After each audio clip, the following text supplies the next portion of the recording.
Се разговара со сериозни инвеститори за туристичкиот центар Попова шапка да се направи еден од најголемите во Европа, потврдува премиерот Христијан Мицкоски. Мислам дека сме на добар пат, да не речам сигурен сум. Станува збор за многу сериозни инвеститори. Работите, знаете, не секогаш се случуваат така брзо како што ние сакаме, но оптимиста сум дека ќе успееме во крајната цел да, како што кажав, Попова шапка биде, ајде да пошироко ја фатиме работата, најубавиот туристички центар во овој дел на Европа.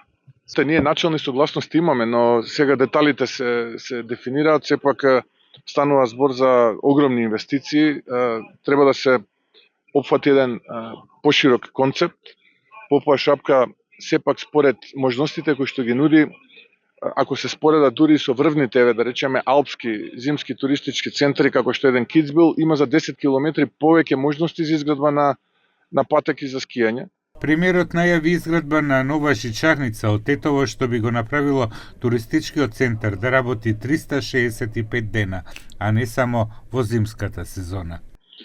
Од интернационален аеродром за 45 минути малтене вие сте со ски кондори на стазите, се зборува и за жичарата. Нормално не по оваа траса по која што беше старата жичара, ако мислите на жичара од Тетово, се бира една нова локација, но за тоа ајде да не зборувам сега, ќе зборуваме подоцна. ТВ 21 дознава дека инвеститорот за кој зборува премиерот Мицкоски, а по кој претходно го спомена градоначалникот на Тетово Билал Касами, е од Катар, а не италијанска компанија Алпин, што ја промовираше претходната влада.